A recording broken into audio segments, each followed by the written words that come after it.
আজ রবিবার 19 রজব 1446 হিজরি মোতাবেক 19 জানুয়ারি 2025। আমাদের ধারাবাহিক আলোচনা শুরু হচ্ছে ফিকহুজ যাকাত বা যাকাতের মাসাইল।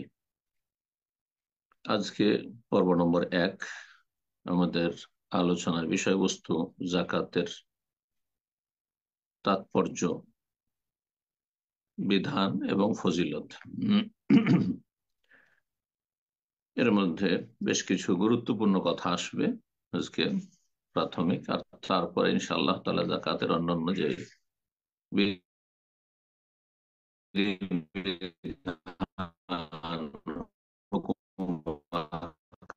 রয়েছে সব ইনশাআল্লাহ তাআলা আমরা আলোচনা করব, যে কিতাব থেকে আমরা আলোচনা করছি। তাতে লেখক বলছেন কিতাবুজ যাকাত। এই অধ্যায় হচ্ছে যাকাতের, বা এই পর্ব হচ্ছে যাকাতের পর্ব। মানা যাকাতে ওয়া হুকমুহা ওয়া ফাদলুহা, যাকাতের অর্থ, তাৎপর্য, বিধান আর ফজিলত। যাকাতের শাব্দিক অর্থ, পারিভাষিক অর্থ এগুলো আসবে। পারিভাষিক অর্থ বলতে শরীয়তের ভাষায় যাকাত কাকে বলে, বা শরঈ ভাষায় ইসলামে যাকাতের অর্থ কি, সংজ্ঞা কি, আর যাকাতের হুকুম, বিধিবিধান, মানে যাকাত ফরজ সুন্নাত নাকি, এবং ফজিলত, মহত্ব, যাকাতের উপকারিতা, দিন দুনিয়ায় ইহকাল পরকালে তার উপকারিতা কি। তো লেখক বলছেন যে আল্লাহ রাব্বুল আলামিন তার মনোনীত দ্বীনে ইসলামে বহুমুখী বিভিন্ন রকমের ইবাদত বন্দেগী মানব জাতির কল্যাণের জন্য প্রণয়ন করেছেন। আল্লাহর শরীয়তে বহুমুখী ইবাদত রয়েছে, ফরজও বিভিন্ন রকমের রয়েছে, আর যেগুলো সুন্নত নফল ইবাদত ফরজের অতিরিক্ত সেগুলো বিভিন্ন রকমের রয়েছে। সেগুলিকে বিভিন্নভাবে ভাগ করা যেতে পারে। তার মধ্যে একটি হচ্ছে যে ইবাদতগুলির সম্পর্ক মানব জীবনের বিভিন্ন বিষয়ের সাথে, সেগুলি শারীরিক, আর্থিক, না আর অন্য দিক থেকে, বা দুটোর সমন্বয়ে সে ইবাদতগুলি হয়ে থাকে। এভাবে লেখক আলোচনা করেছেন।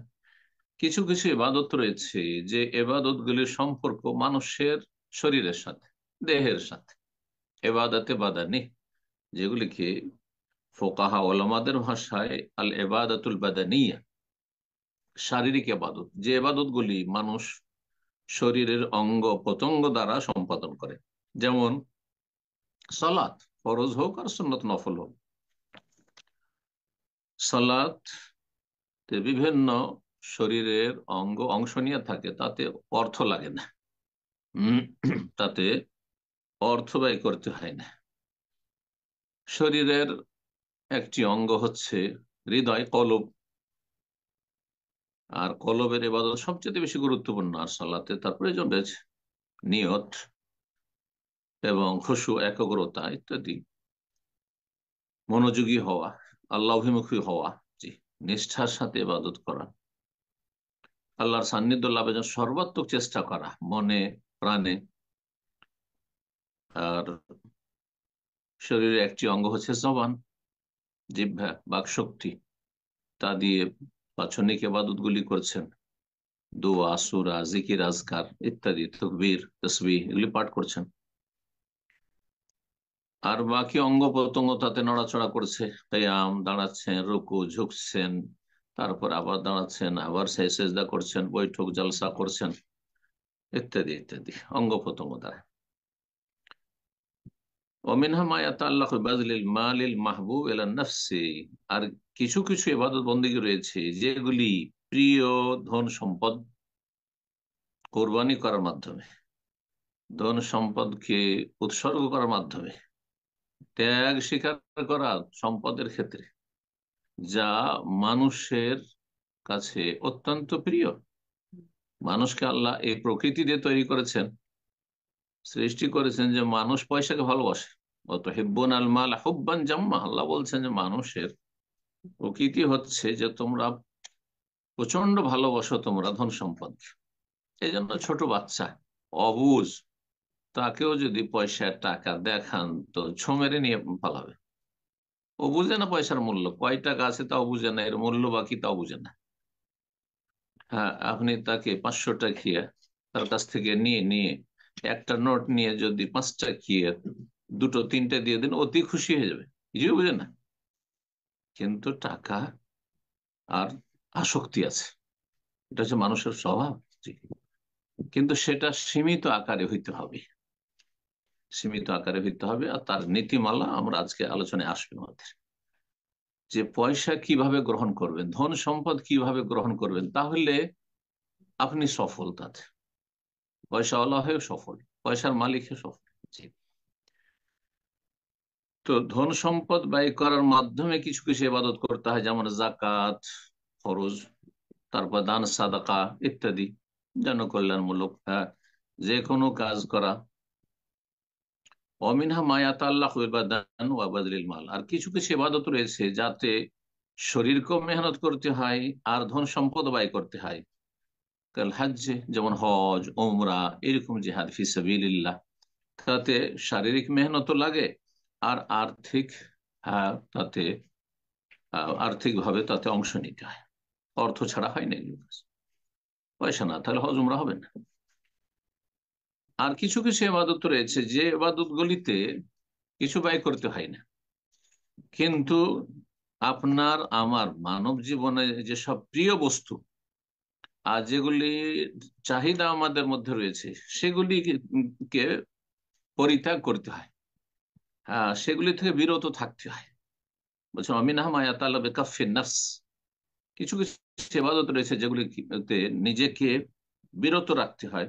আর মাহবুবাতিহা, মানুষের প্রিয় বস্তুগুলি থেকে, অমাতাস্তিহার, যেগুলির আসক্তি মানুষের আছে, মনের চাহিদা, খিদা লাগলে প্রচন্ড খাবারের চাহিদা, পিপাসা লাগলে পানির দিকে চাহিদা, তারপরে যৌবন থাকলে যৌবনের যে ক্ষুধা রয়েছে সেই ক্ষুধার জ্বালা নিবারণ করার জন্য শারীরিক চাহিদা ইত্যাদি ইত্যাদি, নরের চাহিদা, নারীর চাহিদা, এসব চাহিদা থেকে বিরত থাকা। সিয়াম যেমন রোজা, এই জন্য সিয়াম অবস্থায় সহবাস পানাহার এগুলি হারাম, এগুলি থেকে বিরত থাকতে হয়। কষ্ট হচ্ছে, প্রচন্ড কষ্ট হচ্ছে খিদায় পিপাসায়, কিন্তু আপনাকে এগুলো থেকে বিরত থাকার মাধ্যমে ইবাদত করতে হবে। আল্লাহর আবার বহুমুখী ইবাদত বন্দেগী কেন তার শরীয়তে প্রণয়ন করেছেন? লিয়াখতাবির আল ইবাদ, বান্দাকে পরীক্ষা করার জন্য।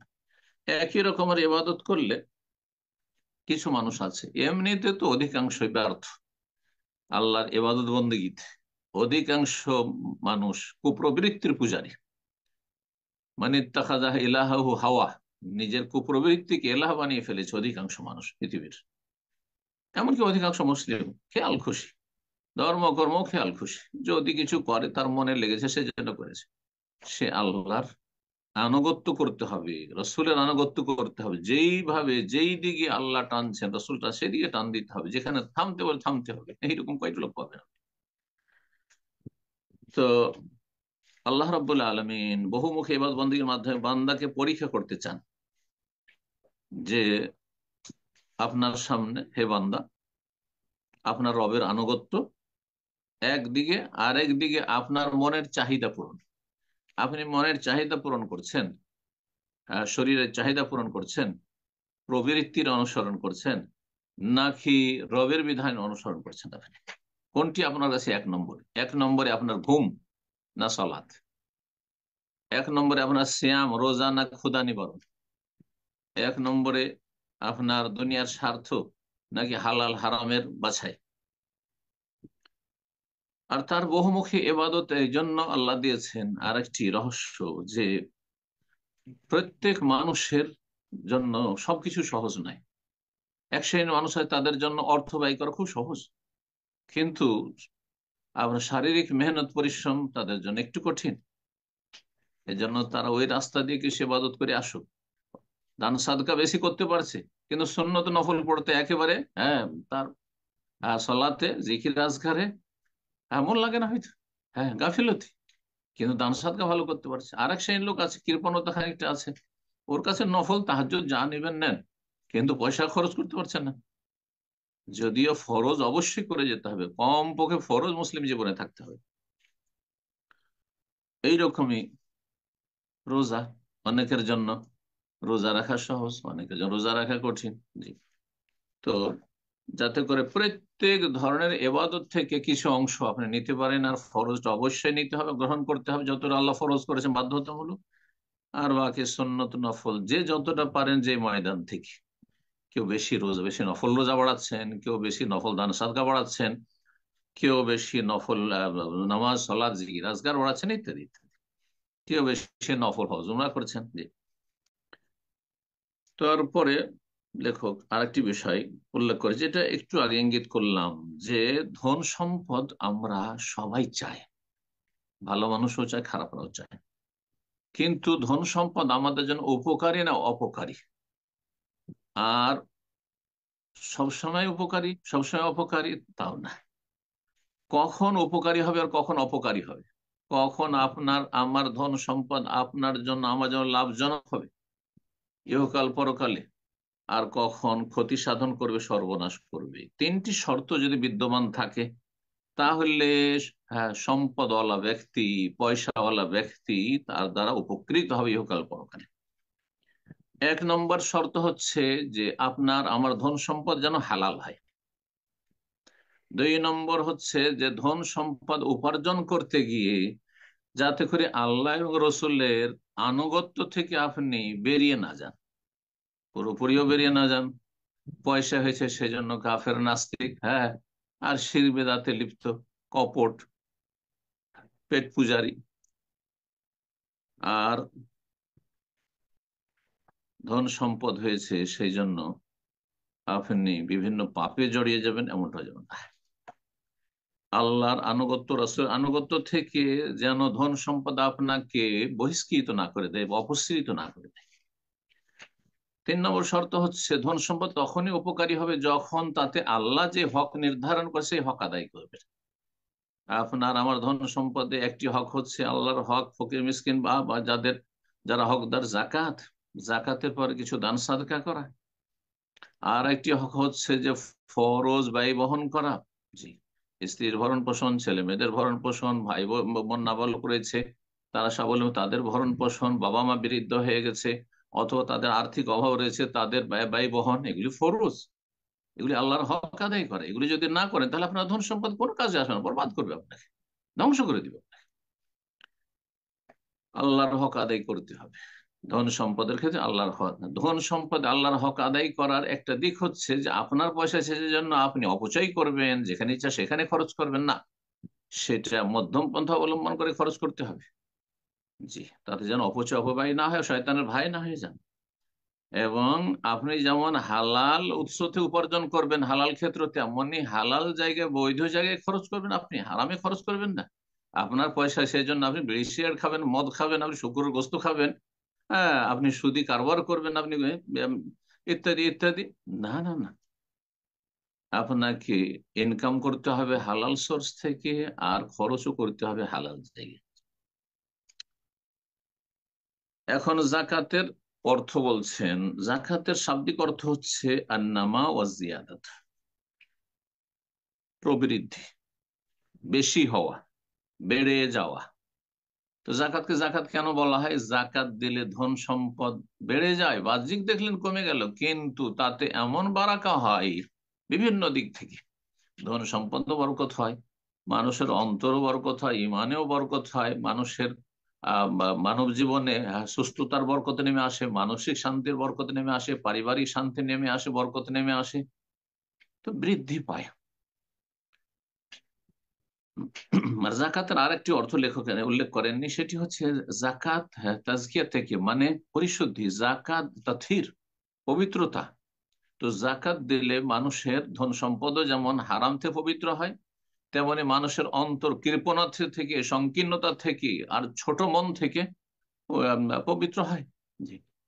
মানুষের মন উদার হয়, যত বেশি দান খেরাত করবেন, যত বেশি আল্লাহর সন্তুষ্টির জন্য খরচ করবেন, যত বেশি আপনি ফরজ ব্যয় বহনগুলি করবেন আপনি উদারতার সাথে, তত বেশি দেখবেন যে আপনার মনটা পাক পবিত্র হয়েছে, শান্তি পাচ্ছেন আপনি, বাপ মাকে দিয়ে শান্তি পাচ্ছেন আপনি, স্ত্রীকে আপনি যথাযথ খরচ দিয়ে ভরণ পোষণ দিয়ে শান্তি পাচ্ছেন আপনি, ছেলে মেয়েকে আপনি যথাযথ খরচ দিয়ে আপনি শান্তি পাচ্ছেন, ভাই বোনদেরকে আপনি প্রতিপালন করে নাবাল করেছে আব্বার সাথে সহযোগিতা করেছেন, তাতে আপনি শান্তি পাচ্ছেন। এতিমের প্রতিপালন করে আপনি শান্তি পাচ্ছেন, যেই শান্তিগুলো অন্যরা পায় না। বখিল কৃপণ যারা বিলাসিতার জীবন যাপন করছে, তাদের জীবনে কি যে আল্লাহর আযাব, মানসিক শারীরিক আযাবের শেষ নেই তাদের। জি, অশান্তির শেষ নেই তাদের। পারিবারিক জীবন তাদের অশান্তি, মানসিক অশান্তি, শারীরিক অশান্তি, বহুমুখী আল্লাহর আযাব তাদের জন্য রয়েছে, দুনিয়াতে আখেরাতে আযাব রয়েছে। জাকাতের তাহলে দুটো অর্থ, একটা হচ্ছে পবিত্রতা, আর একটি হচ্ছে বৃদ্ধি হওয়া। জাকাতের সংজ্ঞা কি? ফুকাহারা যা সংজ্ঞা করেছেন তার মধ্যে শেখ মুসলিম রাহিমাহুল্লাহ একটি প্রথম শর্ত লাগে আত-তাআব্বুদ লিল্লাহ, যেটি অন্যান্য ফুকাহারা এটি উল্লেখ করেননি, কিন্তু এটি গুরুত্বপূর্ণ বিষয়। আপনি জাকাত দিচ্ছেন কিসের জন্য? আল্লাহর ইবাদত বন্দেগী করার জন্য, আল্লাহর গোলামি প্রকাশ করার জন্য। আত-তাআব্বুদ আল্লাহর গোলামি প্রকাশ করা কিসের মাধ্যমে? বেআদায়ে হকিন ওয়াজিবিন, ফরজ হক আদায় করার মাধ্যমে, ফরজ হক আদায় করার মাধ্যমে। তাহলে জাকাত হচ্ছে ফরজ হক, এটি আল্লাহর হক, আল্লাহর অধিকার। জি, ওয়াতু হাক্কাহু ইয়াওমা হাসাদিহি, ওসরের ক্ষেত্রে, খাদ্যদ্রব্যের জাকাতের ক্ষেত্রে আল্লাহ বলছেন যে তোমরা ফসলের হক আদায় করে দাও ইয়াওমা হাসাদ, যেদিন কেটে মেরে নিয়ে আসবে। ফিমালিন খাসিন, বিশেষ সম্পদে, তাহলে সব সম্পদে নয়, বিশেষ বিশেষ কি সম্পদ রয়েছে সেগুলিতে জাকাত রয়েছে, সেগুলো বিস্তারিত আলোচনা আসবে ইনশাআল্লাহ। কার বিশেষ সম্পদে? সবার না, গরিবের নয়, হ্যাঁ, অভাবের নয়, ঋণী ব্যক্তির না, লেতায়েফাতিন মাখসুসা, নির্দিষ্ট একটা গোষ্ঠীর ধন সম্পদে। হ্যাঁ, বিশিষ্ট একটা গোষ্ঠী যারা নেশাবে পৌঁছেছে, হ্যাঁ, সাহেবের নেশাব হয়েছে, তাদের ধন সম্পদে জাকাত ফরজ।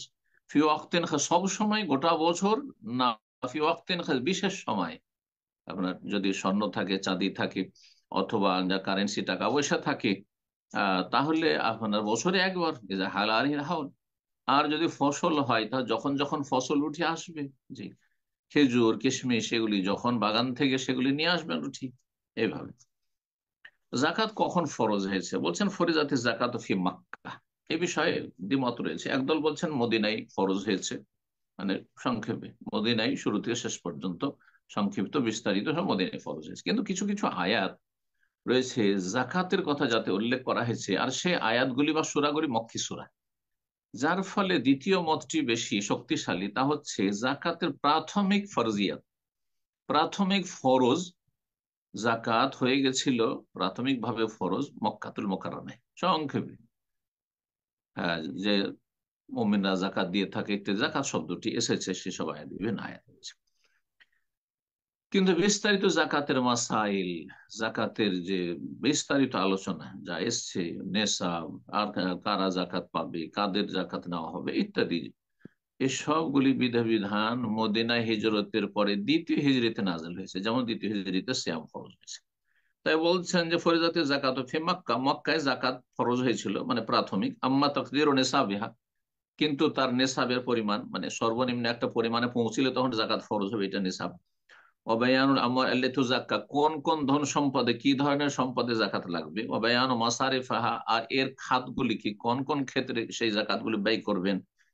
ফাকানা ফিল মাদিনা, এই বিধান করে এসেছে মদিনায় ফিসানাতি সানি মাইল হিজরা, হিজরতের দ্বিতীয় বছর, দ্বিতীয় হিজরিতে। জাকাতের হুকুম বিধান বলছেন যে জাকাত হচ্ছে ফরজ, এবং আহাম্ম আরকানুল ইসলাম বাদা শাহাদাতাইন ওয়াস সালাত, শাহাদাতাইন লা ইলাহা ইল্লাল্লাহর সাক্ষ্য প্রদান করা, মুহাম্মদুর রাসূলুল্লাহ সাক্ষ্য প্রদান করা, আর তারপরে সালাত, তারপরেই তৃতীয় স্থানে হচ্ছে জাকাত। তাহলে ইসলামে যে পাঁচটি স্তম্ভ, তার তৃতীয় স্তম্ভ হচ্ছে জাকাত। আমাদের দেশের মানুষরা উল্টো করে বলতে গিয়ে জাকাতকে একেবারে গুরুত্ব লেস করে দিয়েছে। হ্যাঁ, কালেমা, নামাজ, রোজা, হজ, জাকাত 5 নম্বরে ফেলে দিই। অথচ জাকাতের স্থান, হ্যাঁ, সিয়ামের চাইতে বেশি গুরুত্বপূর্ণ, সিয়ামের আগে, রোজার আগে, হজের অনেক আগে। জি, তো যার ফলে এই যে আমাদের দেশের তরিকা, এই তরিকায় বলাটা বাদ দিতে হবে। এই তরিকা বলার মাধ্যমে আপনি মুসলিম সমাজকে বা যারা দিন সম্পর্কে প্রাথমিক স্তরে এসে তাদেরকে ভুল মেসেজ দিচ্ছেন। জাকাত ইসলামের তৃতীয় অন্যতম স্তম্ভ, রুকন সালিস মিন আরকানিস ইসলাম, ইসলামের তৃতীয় স্তম্ভ বলছেন। সূরা তওবার আসবে 103-এ আল্লাহ ইরশাদ করেছেন, বিভিন্ন আয়াত রয়েছে কোরআনে কারিমে জাকাত সম্পর্কে, বিভিন্ন সূরা রয়েছে। জি। সিয়াম রোজার কথা তো শুধু সূরা বাকারা রয়েছে। এটাও একটা চিন্তা করেন যে রোজা হয়, রমজান মাসের সিয়ামের কথা শুধু সূরা বাকারায় আলোচনা হয়েছে কয়েকটি আয়াত, কিন্তু জাকাতের কথা বিভিন্ন সূরা বিভিন্ন আয়াতে রয়েছে। মহান আল্লাহ বলছেন, খুয মিন আমওয়ালিহিম সাদাকা, হে নবী মুসলিমদের ধন সম্পদ থেকে সাদাকা মানে জাকাত গ্রহণ কর। তাহলে জাকাত দেবে মুসলিমরা, জি, অমুসলিম জাকাত দেবে না। দেশে অমুসলিম থাকলে তাদের ধন সম্পদে জাকাত ফরজ নেই যতক্ষণ পর্যন্ত ইসলাম কবুল না করে। আর তারা জাকাত যদি দেয়ও স্বেচ্ছায় স্বতঃস্ফূর্ত হবে যে আমরাও জাকাত দেব মুসলিমদের মতো, কোনো লাভ হবে না যতক্ষণ কালেমা পড়ে ইসলামে প্রবেশ না করবে। জি। তাদের ধন সম্পদ থেকে জাকাত গ্রহণ করো এবং তার মাত্র তাহেরুম, তাদেরকে পবিত্র করো, তাদের আত্মার পরিশুদ্ধি করো, এই অর্থ বহন করে জাকাত। জাকাত দিলে অন্তর পবিত্র হয়, জাকাত দিলে ধন সম্পদ পবিত্র হয়, আত্মার পরিশুদ্ধি হয়। ওয়াসাল্লি আলাইহিম, হে নবী তাদেরকে তুমি দুয়া দাও। এ নবী সাল্লাল্লাহু আলাইহি ওয়াসাল্লাম কাছে কেউ জাকাত দিতে আসতো যখন, তখন বলতেন আল্লাহুম্মা সাল্লি আলা আলি ফুলান, অমুক বংশের উপর আল্লাহ তুমি রহমত বর্ষণ করো। ইন্না সালাতাকা সাকানুল লাহুম, নিশ্চয় হে নবী তোমার দোয়া তাদের জন্য বড় শান্তির মাধ্যম হবে। নবী সাল্লাল্লাহু আলাইহি ওয়াসাল্লামের দোয়া এইরকম। ইমামুল মুসলিমের যদি মুসলিম খলিফা থাকেন তাহলে তিনি দোয়া দেবেন, মুসলিম খলিফার প্রতিনিধি যারা জাকাত আদায় করবেন তারা দোয়া দেবেন জাকাত দানকারীকে। জি। আল্লাহু সামিউন আলিম। জাকাতের বিধান শরীয়তে যে এসেছে এর হেকমত তত্ত্ব কি, রহস্য। জি। জাকাতের উদ্দেশ্য সীমিত উদ্দেশ্য নয়, বা যে উদ্দেশ্য অনেকে বুঝেন, ভুল বুঝেন, সেটা হচ্ছে ধন সম্পদ মানুষের কাছ থেকে কালেকশন করা। যেমন টাকা পয়সা কালেকশন, মসজিদ মাদ্রাসার কালেকশন করছেন, হ্যাঁ জাকাতের মাধ্যমে বেশ কিছু টাকা কালেকশন করে নেন, না না, মোটেই না। পয়সা সঞ্চয় করা নয়। আর পয়সা সঞ্চয় করে নিয়ে তারপরে গরিব মিসকিন যারা অভাবী দুস্থ তাদের মাঝে বিতরণ করে দিলাম, একটা জনকল্যাণমূলক কাজ করলাম, এতটাই যথেষ্ট নয়। বরং তার চাইতে বড় এবং প্রথম লক্ষ্য উদ্দেশ্য হচ্ছে, সেটা হচ্ছে মানুষ যেন পয়সার গোলামি থেকে, ধন সম্পদের গোলামি থেকে মুক্তি লাভ করে। জি। ইয়াল ওয়াবিল ইনসান আনিল মাল, ধন সম্পদের ঊর্ধ্বে আসে, ধন সম্পদের গোলাম না হয়ে যায়। ধন সম্পদ, হ্যাঁ, তার মসজিদে আসুক, অন্তরে ঢুকে না যায়। ধন সম্পদের জন্য মরিয়া পাগল যেন না হয়ে যায়। লিয়াকুনা সাইয়্যিদান লাহু, যাতে করে ধন সম্পদের মালিক হতে পারে, লা আবদাল্লাহ, ধন সম্পদের যেন গোলাম না হয়, পূজারি না হয়, পেট পূজারি না হয়।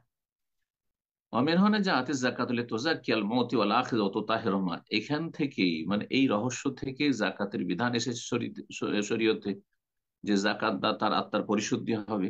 জাকাত এমনকি অভাবী মানুষ যিনি গ্রহণ করছেন তারও আত্মার পরিশুদ্ধি হবে, যে আল্লাহ রাব্বুল আলামিন এই জাকাত ফরজ করেছেন আমার কল্যাণের জন্য। রবকে স্মরণ করবে, রবের বড় অনুগ্রহ এহসান, যে যারা বিত্তবান সচ্ছল তাদের উপর জাকাত ফরজ করেছেন যাতে করে আমাদের এই প্রয়োজনগুলি মিটে এবং আমাদের অভাব দূর হয়। জাকাত দিলে ধন সম্পদ বাহ্যিক যদিও মনে হচ্ছে কমে গেল, কিন্তু আসলে কমে না। বলছেন জাকাত ওয়াইন কানা ফি যাহিরিহা নাকসুন মিন কামিয়াতিল মাল, জাকাত দিলে বাহ্যিক ধন সম্পদের পরিমাণ মনে হচ্ছে কমে গেল। কারণ 100 টাকায় আপনি 2.5 টাকা দিলেন, শতকরা 2.5 টাকা, 40 টাকায় 1 টাকা দিলেন তো কমলো। লাকিন আসার ওহা জিয়াদাতুল মাল বারাকাতান, কিন্তু তার, হ্যাঁ, সুপ্রভাব হচ্ছে যে ধন সম্পদে বরকত বৃদ্ধি পায়।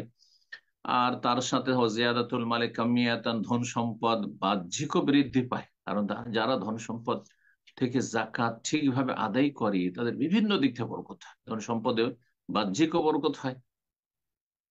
এবং তার সাথে সাথে এমন এমন, হ্যাঁ, দুর্দিন থেকে আল্লাহ রক্ষা করেন, যার যে সেসব দুর্দিনে পড়লে, দুর্ঘটনার শিকার হলে আর বালা মুসিবতের শিকার হলে বহু টাকা সেখানে চলে যেত।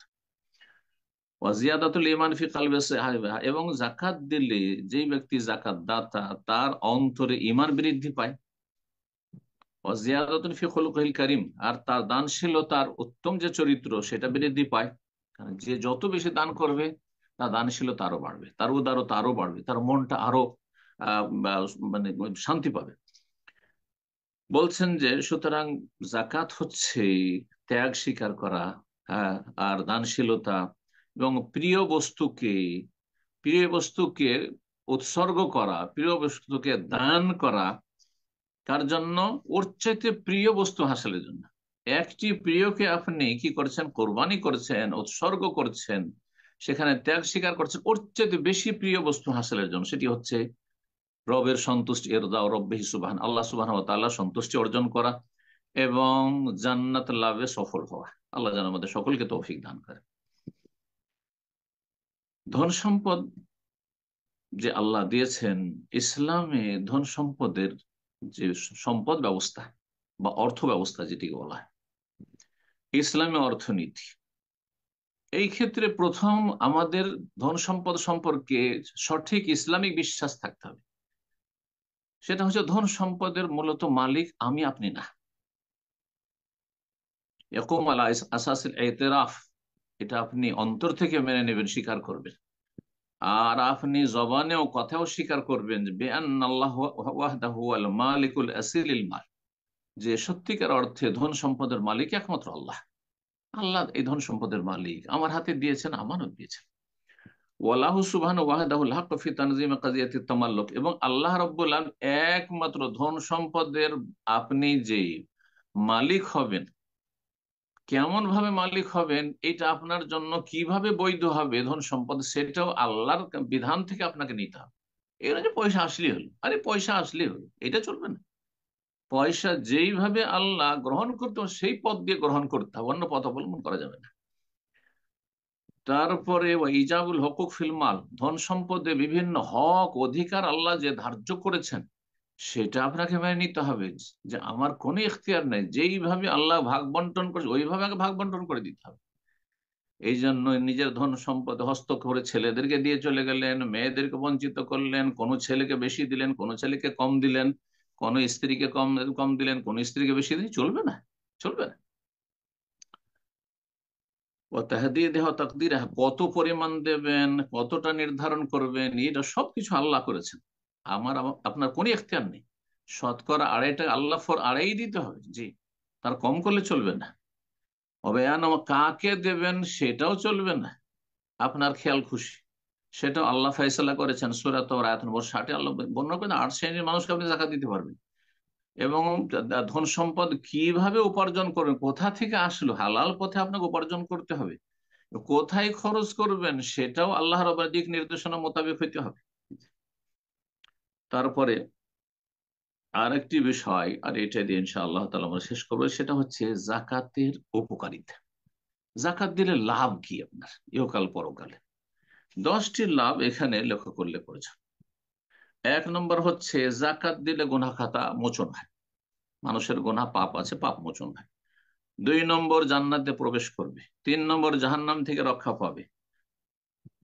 4 নম্বর হচ্ছে জাকাত আল্লাহ এই জন্য ফরজ করেছেন যে জাকাত যদি আপনি দেন, আমি দিই, তাহলে আপনার অন্তর, আমার অন্তর, জাকাত দাতার অন্তর কৃপণতা, সংকীর্ণতা থেকে মুক্ত হবে, বখিলি থেকে মুক্ত হবে। জি। 5 নম্বর জাকাতের উপকারিতা হচ্ছে, জাকাত হচ্ছে যারা সচ্ছল সমাজের আর যারা দরিদ্র গরিব, এই উভয় শ্রেণীর মাঝে একটি সেতু বন্ধন, সেতু বন্ধন এবং মজবুত সেতু বন্ধন। জাকাত যারা দেয় গ্রামে বা শহরে, আর জাকাত যারা গ্রহণ করে, যারা জাকাত গ্রহণ করে, অনুগ্রহ পায় জাকাতদাতার পক্ষ থেকে, সচ্ছল ব্যক্তির পক্ষ থেকে, তারা সবাই তাকে ভালোবাসে, তাদেরকে ভালোবাসে। আর যারা ধন সম্পদের পাহাড় তৈরি করেছে কিন্তু জাকাত দেয় না, আশেপাশে গরিব আছে তাদের খোঁজ খবর নেয় না, তাদের উপর চরম ঘৃণা থাকে, শত্রুতা থাকে এবং হিংসা কাজ করে আর বিদ্বেষ কাজ করে এবং তাদের ধ্বংস কামনা করে, যে এরা ধ্বংস হোক। এরা ধন সম্পদ কোথায় রাখবে? দিশেহারা, বিদেশে পাঠাচ্ছে, এরা বিদেশে পাচার করছে, কাফেরদের ব্যাংকে গিয়ে রাখছে, যেখান থেকে কোনোদিন উঠে আসবে না, কিয়ামতে বুঝতে পারবে ভালো। আর দেশে আশেপাশে গ্রামে শহরে মানুষ আহ, রাস্তা পথে বসবাস করছে, সর্বহারা হয়ে বসবাস করছে, বস্ত্র পাচ্ছে না। আল্লাহ বুঝার তৌফিক দান করুন। মজবুত সেতু বন্ধন সচ্ছল এবং অভাবীদের মাঝখানে হচ্ছে এই জাকাত প্রদান করা। জাকাত দিলে মানুষের অন্তর পাক পবিত্র হয় এবং অন্তর প্রশস্ত হয়, আর সার্বিক নিরাপত্তা মানুষ হাসিল করে। সমাজে চলাফেরা করবে, নিরাপদ চলাফেরা, চোর ডাকাত বাড়বে বাড়বে না। আর চোর ডাকাত কেন? অভাবের স্বভাব নষ্ট হয়েছে। জাকাত দিয়ে যে তাদের অভাবগুলো দূর করে দেয়, এই এগুলো চোর তৈরি হইতো না, হয়তো এসব ডাকাত আর ছিনতাকারী তৈরি হইতো না। ভালোবাসা সম্প্রীতি সেখানে কাজ করে, মুসলিম ভ্রাতৃত্ব সেখানে শক্তিশালী হবে। 6 নম্বর জাকাতের উপকারিতা হচ্ছে, জাকাত দিলে জাকাত দাতার নেকি বৃদ্ধি পায়। জি। 7 নম্বর উপকারিতা হচ্ছে, জাকাত দিলে বালা মুসিবত থেকে ধন সম্পদ সুরক্ষিত থাকে। বালা মুসিবত থেকে নিজেও বেঁচে থাকবেন জাকাত দিলে, এবং আপনার ধন সম্পদ বেঁচে থাকবে। জি। এবং ধন সম্পদ বৃদ্ধি পাবে। 8 নম্বর, জাকাত দিলে ধন সম্পদ বাড়তেই থাকবে, বাড়তে থাকবে, কমবে না।